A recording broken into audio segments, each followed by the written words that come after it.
everybody? Welcome to the last NBA Slate starter of the week. I'm Eric, joined with my buddy Ryan, as we break down Friday's 10-game NBA DFS slate. LeBron James didn't do anything in the fourth quarter, and that was very hurtful to me. Last 7 minutes, I didn't see my fantasy totals for him go up. How about your lineups, Rimpack? How are you doing? I had a lot of Kyle Kuzma on both sites. Bought into the hometown Michigan narrative, so that looks nice. But we'll see what happens in this late night hammer. Seemingly every night, and earlier this week, there's been a late night hammer that comes through. So we'll see what happens between the Phoenix and Golden State game.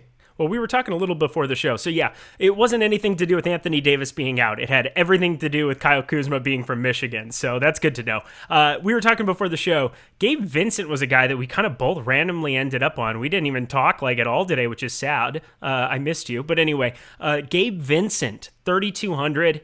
3,500 sitting at the min over on FanDuel. It was harder to justify some of it over there. I still got to a little, but talk to the people a little bit about the Gabe Vincent play.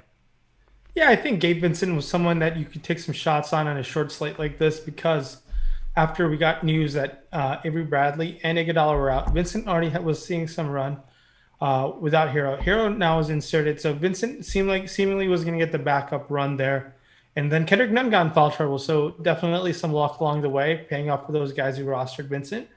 We'll see if Vincent ends up being on the top winning line on DK, but a very nice performance, putting up north of 30 fantasy points at that salary.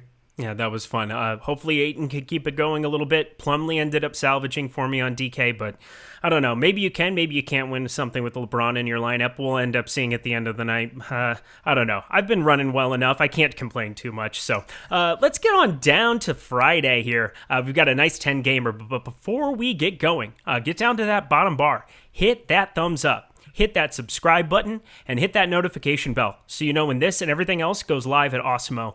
We are making that push for 50K. What was it, 49.6 I saw today? 49.6?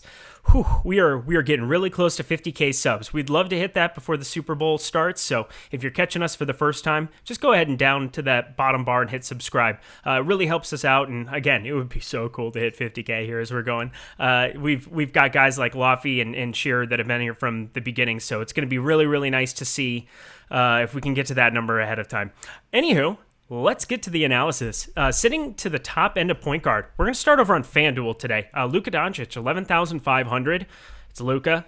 I don't know really what you're supposed to say. If you can jam him in spots. Now, I guess we should talk a little bit about how many guys there are that have kind of reemerged. We have DFS, Dorian Finney-Smith back in the rotation. Tim Hardaway Jr. is back. Kristaps Porzingis is back. There are some different guys. I mean, not that DFS has ever been a high usage guy there, but Josh Richardson being a new piece. We saw Luka get out to a slow start, which I thought for a lot of reasons was just him kind of acclimating to being back in playing shape and getting going at the beginning after a short offseason. But perhaps there is something there with the reemergence, or excuse me, with Josh Richardson just getting back in the rotation period. So we'll talk a little bit about that here. Trae Young, 10,600 against Washington. That game is the first off the slate and is going to have a ton of ownership. I'm pretty darn sure of that. So look at Trae Young being an option. Russell Westbrook, 9,600 in that same game. A guy who, despite everybody bashing him, continues to average about a triple-double, which is still super impressive. It wasn't Russell Westbrook. If it was anybody else, we'd be impressed by something like that, but still a big tag for him there. And Kyrie Irving, obviously still at 9,200. We saw him get close to getting there with that overtime the other night, but all those studs continue to be very expensive. Talk to me about the top end of point guard. So yeah, over there in FanDuel, $11,500 for Luka Doncic. Obviously, he had a 80-point game in between the two low 40s game. Very disappointing last time out. 40 points will not do it for you at 11,500 against the same Utah team. But against Utah again, we'll see what Luka's ownership comes in at. So Luka's always going to be fun to fire off just because we know what that upside can be, even with Porzingis on the floor and even with the rest of the Mavericks all back together. It's going to take some time to build up some chemistry together. It's seemingly been a couple of weeks since the whole team's been healthy. So we'll see what Luka's ownership comes in at. Trae Young, 10,600 against Washington. Yes, I think he's showing definitely some signs of his all-star form of himself last year, taking north of 20 shots the last 4 consecutive games, which is great. Shot volume for him is really, really important. Getting to the line was great last time. He only got on the line 12 times. Keep in mind that game did go into overtime against Brooklyn, but now playing a very favorable Washington team. Washington is just getting carved pretty much across the whole board whenever they're on the court. So I like Trae Young, 10,600. I think I like saving those $900 going to him over Luka.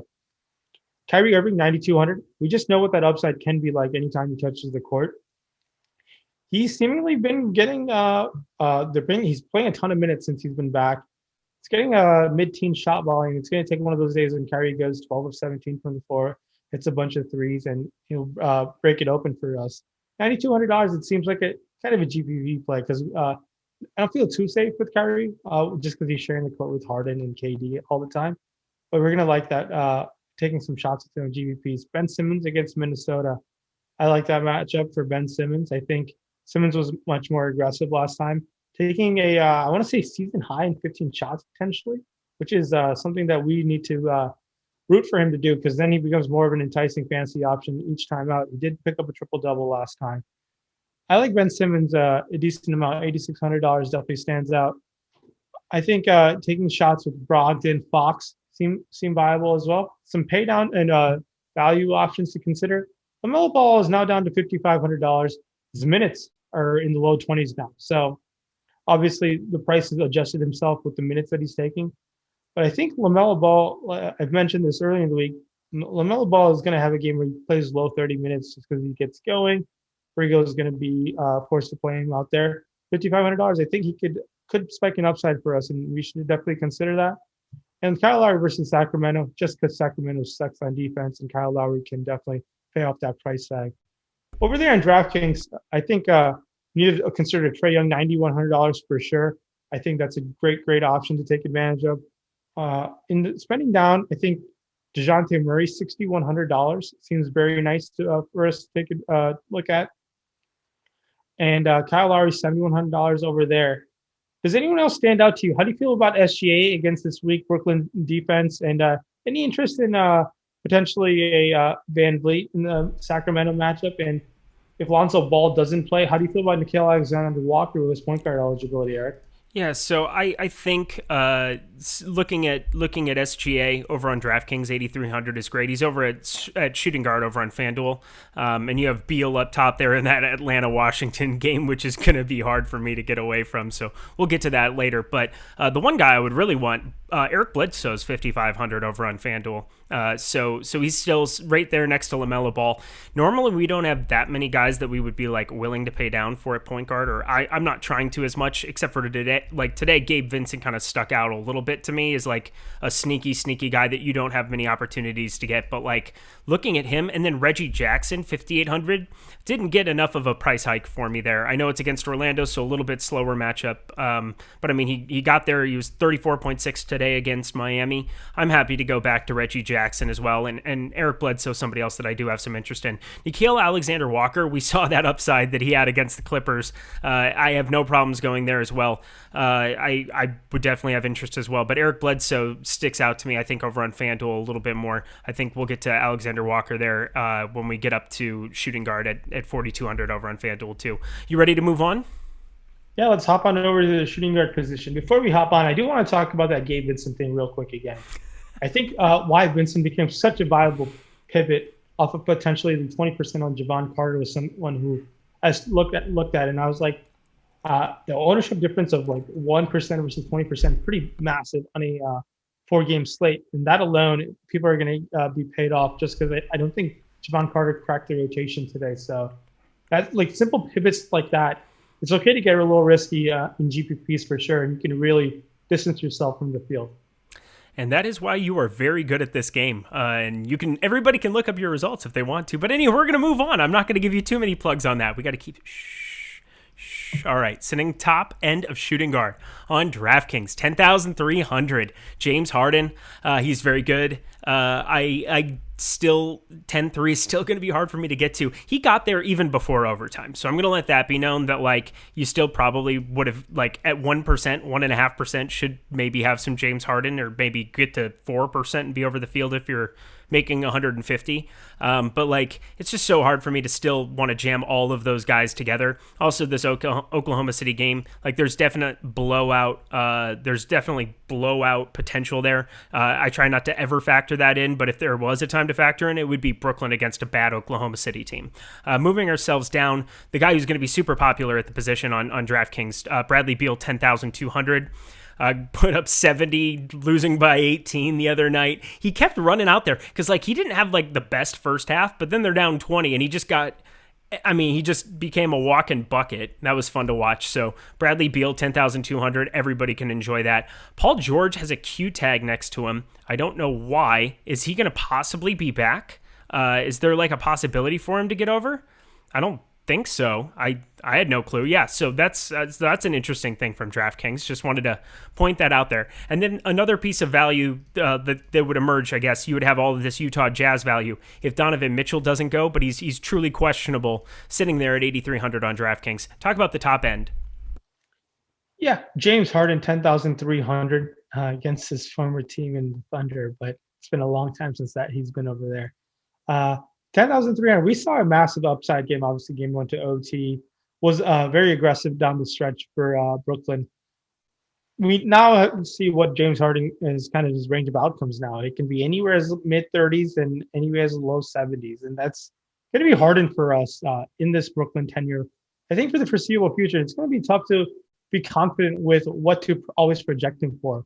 Just keep in mind, those range of outcomes can be really, really widespread. And last time out, Harden came in, I believe, less than 10% owned. Is James Harden less than 10% owned again? You're going to get interested, but I think box score watchers will push that ownership a bit higher. So let's talk about this just for a second, because I do want to have other things other than, I guess some people think we just like players. So I guess we should maybe have like a quick discussion. James Harden, 5%. Over, would you be over the field? If you knew he was going to be 5%. Obviously, yeah. I think because we know what his upside can be, and you could make some definitely jump the field like that. But it's tough to just look at him. You have to look at the whole broad picture. Exactly. Of what everyone else's ownership comes in at. Yep, love it. Okay, continue on. I think if D'Angelo Russell plays against Philly, now I'm a little concerned that if he does play, there will be a minutes limit just because he hasn't played since it's been over a week now. So monitor the D'Angelo Russell situation for sure. Donovan Mitchell, $8,300. He's, I believe, in concussion protocol. We have to monitor that new situation as well. Malik Beasley is a great option if D'Angelo Russell does not play. And over there on FanDuel, I think we need to definitely talk about Harden, 9,800, SGA, 8,500 versus Brooklyn. SGA has been very good of late, shooting pretty efficiently. Last couple of games out, getting to the line.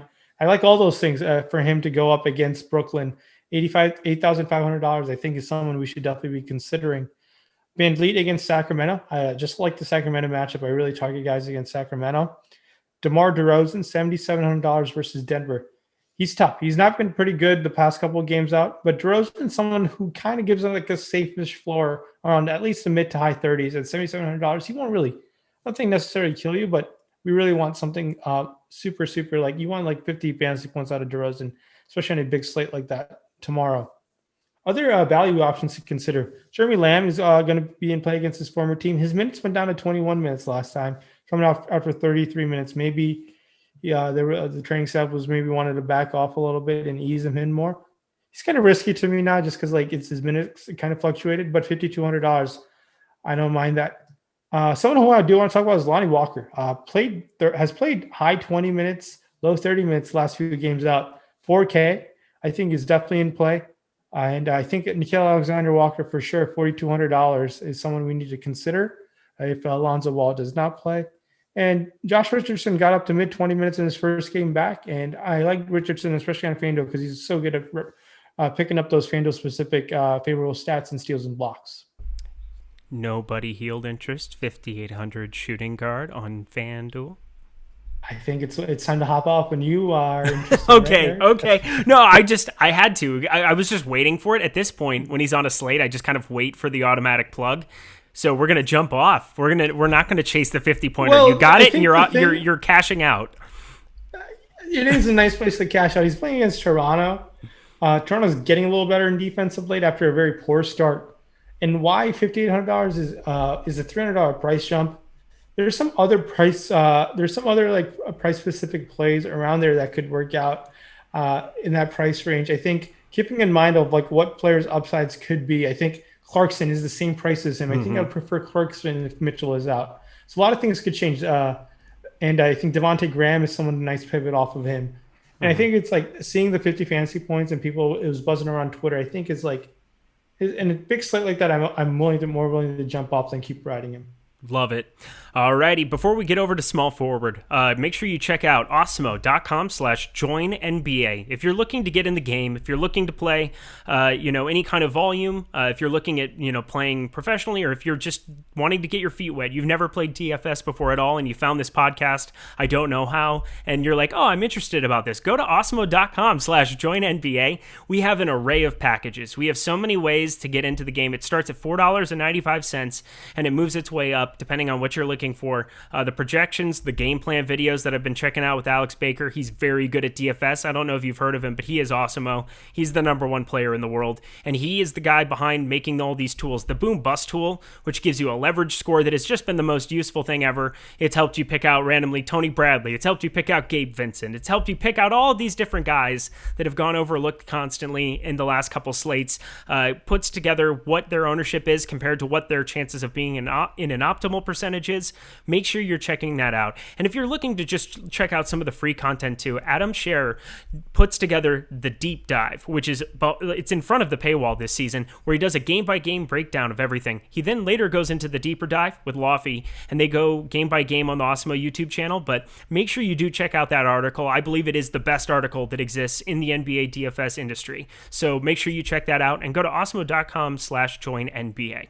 Getting to the top of small forward, we're going to start over on DraftKings again. You've got Kawhi Leonard, 10,000. He's got a Q tag again. I just don't think those Clippers guys, I don't know why they would have a Q tag. Maybe the protocols, they could get on a plane and get themselves to Orlando. I don't know why that is. I think that's just incorrect over on DraftKings. So going to Kevin Durant, he's now below 10K, 9,900. So you got to at least think about it, because he is constantly, I will keep saying it, the one guy that I'm going to have interest in over and over again, even on some of these bigger slates, specifically over on FanDuel, where he's 10,700 and could just like win you the position in general with a 65 spot. So a little bit more interest even there, even though 9,900 is a nice price tag for him over on DraftKings. Chris Middleton, who just keeps putting up random big spikes of big games here and there, 52.5 last time out against Toronto. Again, that Toronto matchup back in the day, like, I'm not too concerned about it going forward for a lot of people. So Sacramento, I don't mind going to some of those pieces against Toronto. It's not like Toronto of old. And now we're looking at my boy, Brandon Ingram, 8,000. Oh, daddy.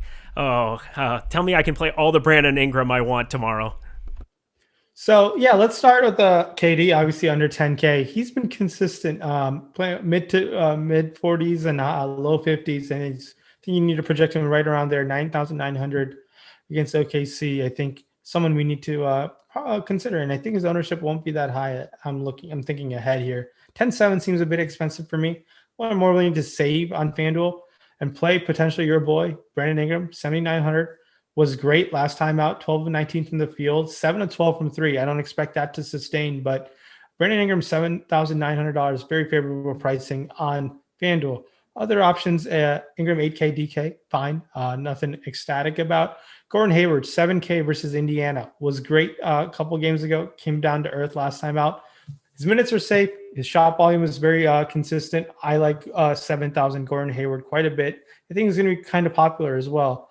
7,700 Ben Simmons, I believe, is a great price tag because he has small forward eligibility and point guard eligibility. And against Minnesota's been terrible. So I like Ben Simmons. Why did his price tag go down $400 after a triple-double? What in the world? I don't know. That's Maybe Wall Street Bets has the answer. DraftKings wanted to give us a freebie. Thanks, DraftKings. All right, keep going. So I think Pascal Siakam versus Toronto versus Sacramento, 7,700 can definitely spike an upside. We haven't seen a Pascal eruption spot. Why not against Sacramento? Other value options. Batum, his price went down. He's now his price remained the same, $5,300 on FanDuel. I like that.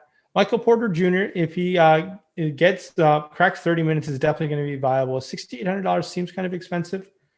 It's I want it the so way bad for him. I want it so bad. Yeah. and I think we can go to Bogdanovich if Mitchell is out. He was very, very disappointing when he was heavy chalk last time out. I think we can consider Bogdanovich and Ingles. And way ownership might work out, Ingles might come in more popular just because he was so good last time out. I think pivoting to Bogdanovich is a great ownership pivot on such a big slate.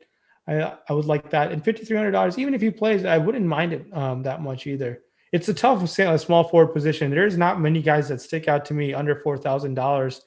Maybe news changes that over there on FanDuel. It's going to be tough. It seems like a position to pay up tomorrow for sure.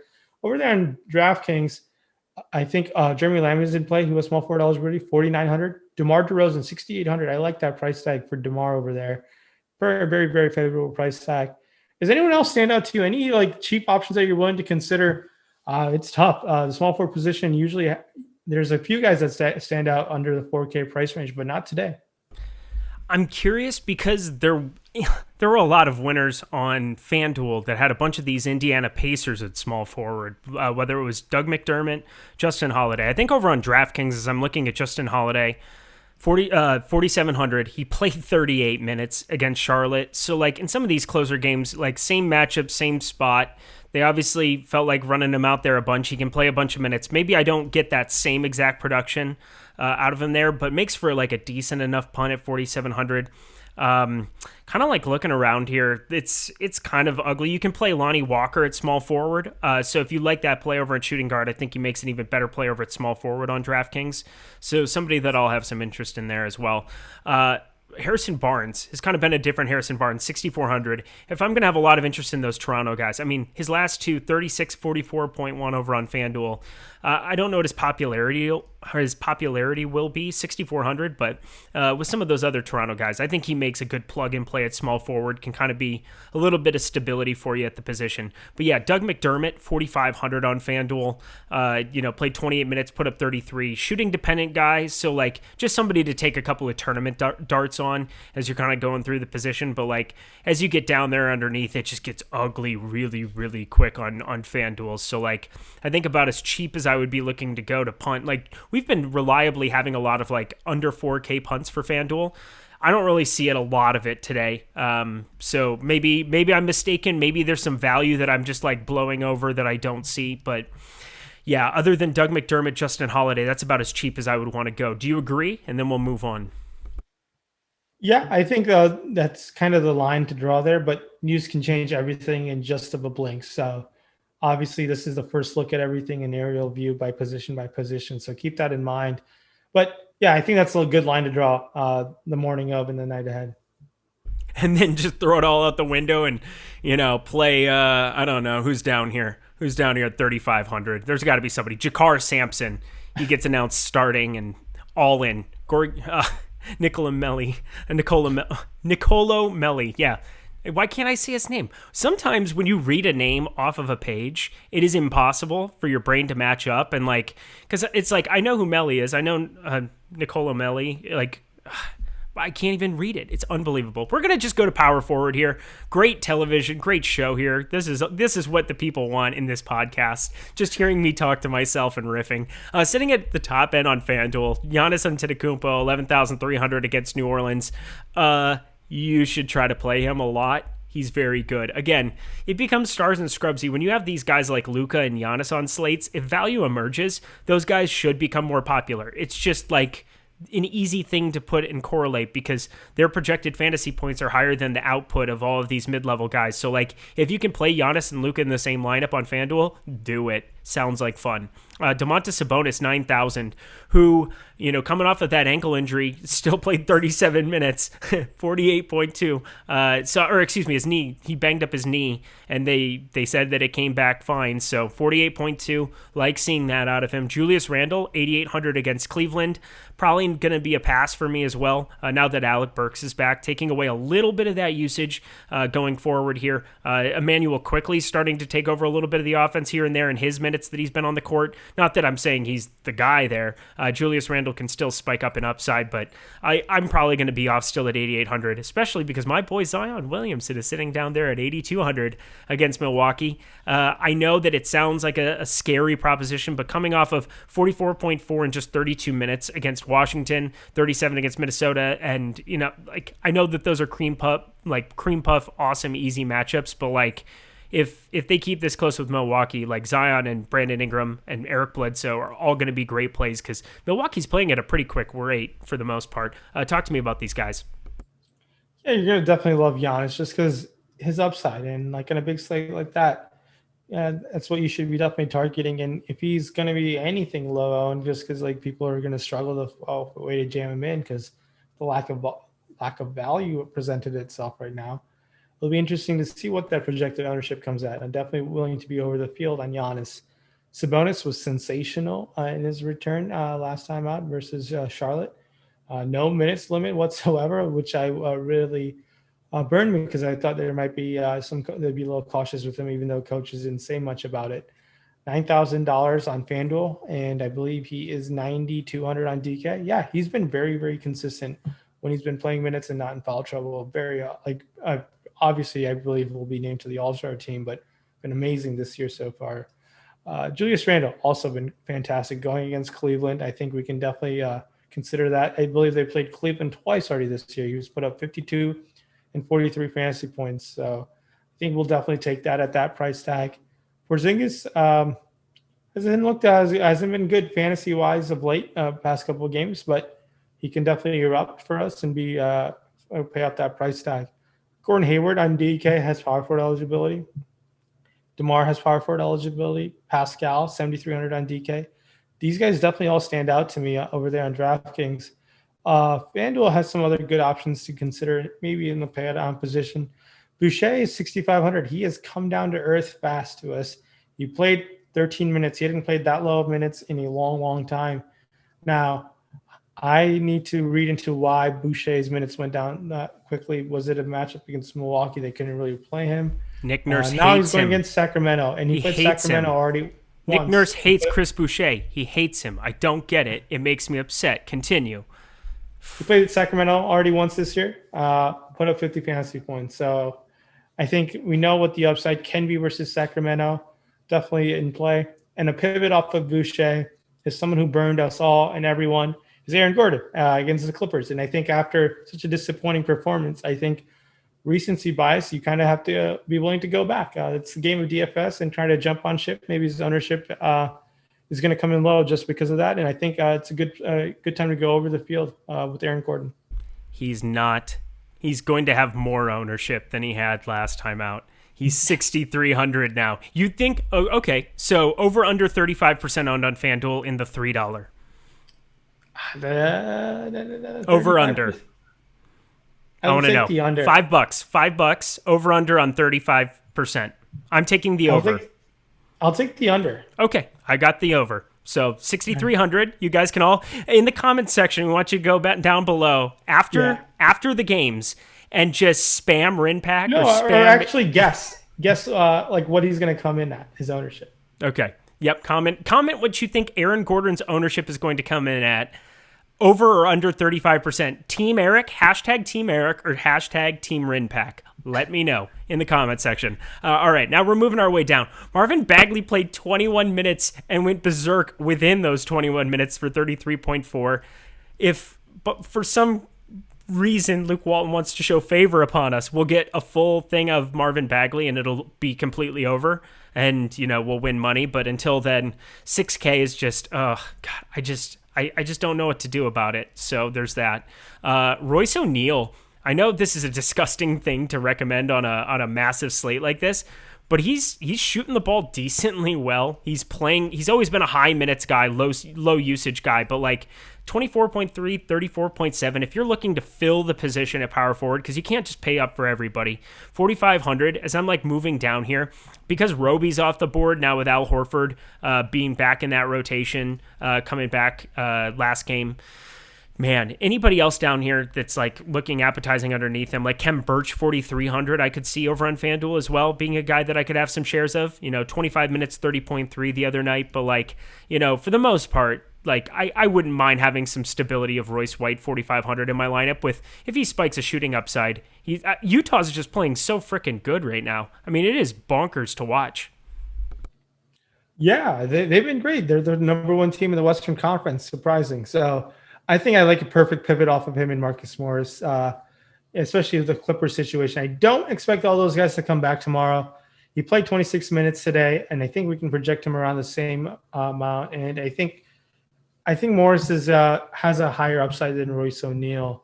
I know his minutes are not as high, but if Morris were to get high 20s minutes, he has shown in the past that he can get over that price tag quite a bit. So I like Marcus Morris quite a bit at that price tag.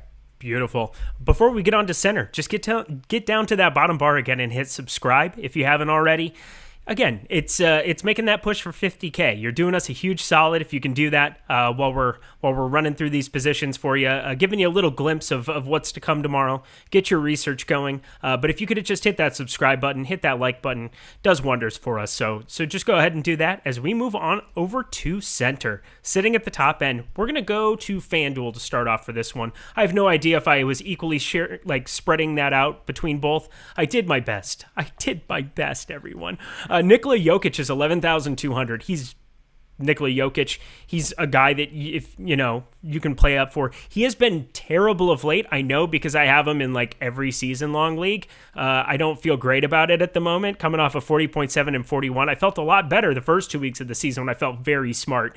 Now it's going to be very tough to get up there on this slate at center. You got to get center right, but again, 70-point upside anytime he steps on the floor. Getting up in the same San Antonio matchup. So I mean he's can get on top of that against Aldridge, against Podol, against whomever else is trying to guard him. Good luck. Nikola Jokic can have his way in any spot. So Joel Embiid is a game-time decision, it looks like. It's saying that he's questionable against Minnesota, so oh man, I don't even want to like entertain Dwight Howard thoughts, but I'm sure we'll have to get there at some point here. Just looking at him, it's awful. So please play Embiid so I don't have to deal with that. Clint Capella's down to like I wouldn't even call it reasonable at 9,600 because it's still pretty unreasonable for Clint Capella, but has upside, and he is going to be in that massive shootout game with Washington. I'm so excited to see what that total is going to end up as. I'm going to say like 236. That sounds about right to me. We're not going to do a comment section for that. And then to finish it out, Andre Drummond, 9,400. We finally saw 28 minutes, 62.2. That's pretty insane. Also, I don't think he could do that again, although his rates are fantastic, just not above 2 point per minute guy. So he's sitting in that 1.45 range. So I don't expect something like that. But against New York, slower pace game, maybe he could spike 20 boards and get there again for you. So talk to me about the top end of center, and we'll work our way down. Yeah, I think on center, we need to definitely consider the likes of Gobert, Embiid, Jokic, Vucevic, all great options. Drummond only played 28 minutes last time, and erupted against his former team in the Pistons. Now he's going up against the Knicks. He has played well against Mitchell Robinson in the past, and a couple weeks ago he put up 75 fantasy points, and a couple weeks before that he put up 64 fantasy points. Now those are done in 33, and 40 minutes respectively. And now with Allen there, McGee's there, and now keep in mind what happens if there's any news with Nance, I believe. Drummond really needs to play 30 minutes, especially at that price tag. It's going to be tough for me to go to him, especially if he's not playing 30 minutes. Jokic, $10,100 against San Antonio. Love it. Just because we know Jokic can get us 70 fantasy points. Could be the highest scoring player on the slate, which is really important on a big slate like this. Sabonis, 9,200, Embiid, Giannis, Gobert, especially if Mitchell is not playing. Even if Mitchell is playing, 10,500, I think we can definitely consider that on DK. 8,700 is going to be a little tough to swallow, but we just saw what he can do. He's playing in a great level and kind of underrated, having an MVP year so far, just because how good he is defensively. So that's an interesting on play for sure. Other options to definitely consider. it's going to be tough to spend down because there's such good studs. We know Mitchell Robinson can get there with blocks, especially on FanDuel. I think we definitely need to consider him. And on DK, some spend down options. It'll be interesting to see what Washington does with the front court rotation now that Mo Wagner is back. Now, for some reason, if Mo Wagner is going to get the 4-1 to go, $3,200 seems kind of an interesting place to consider. But I think Chris Boucher, 6,100 on Toronto. I'm willing to be significantly well over the field there. And if Nick Nurse burns me, so be it. Because I like the Sacramento matchup that much for him. Because we know what Boucher can do if he gets going. I think we can definitely ride Boucher. And that's tough. It's tough. Anyone else really stands out to you in the mid-tier, Eric? Any interest in going to Jared Vanderbilt or Rashawn Holmes potentially? How about Naz Reid, who just put up a near 50 spot the other night? I've been on him. I got there one time, so same as Buddy Hield. It's perfect. I got there with Naz Reid the other night. I had like 20% on FanDuel as just a last second punt, just whatever. But now that price tag is up a little bit, 5,800. But as I've said, anytime he's under like 6K, there's an upside there because he can randomly spike. He's just a high point per minute guy. He can get a bunch of boards. He's very active. Reminds me a lot. I mean, not like Montrezl Harrell, but it's the same idea where they come in off the bench and they're generally the high energy guy, except for now he's in a starting role as long as Cat remains to be out. So 5,800, he'll only play that 26, 27 minute mark usually, but he can definitely spike a 40 plus upside there. So there's really not a lot like that's super cheap. Dwight Howard's 4,800 on FanDuel, so I wouldn't have as much interest over there, but 4,200 if you get Joel Embiid out, I feel like it's about a 50-50 in my head right now. Generally, I have a sixth sense about these things. I have a feeling he's not going to play, but that's just a feel, and I don't want to throw that out into the world and have people play Dwight Howard and get back to me. Just watch news. Watch news. If Embiid's out, 4,200 Dwight Howard, I have no problem going there on this slate. Kind of bouncing around, looking around at some of these other spots. Like Mitchell Robinson has just been so bad. I mean, it's hard to imagine at 5,500 I would have any over on DraftKings. So he's kind of a pass for me there too. Ivica Zubac isn't seeing the minutes, even though like he's performed pretty darn well when he gets them. He's always putting up, about a point per minute, just above. So it's just a bummer that you won't ever get it from there. It's really, really kind of hard to envision getting anywhere else. The one guy on FanDuel, though, that I've had my eye on as we were looking at this, and I expect him to be popular, which makes me really, really sick.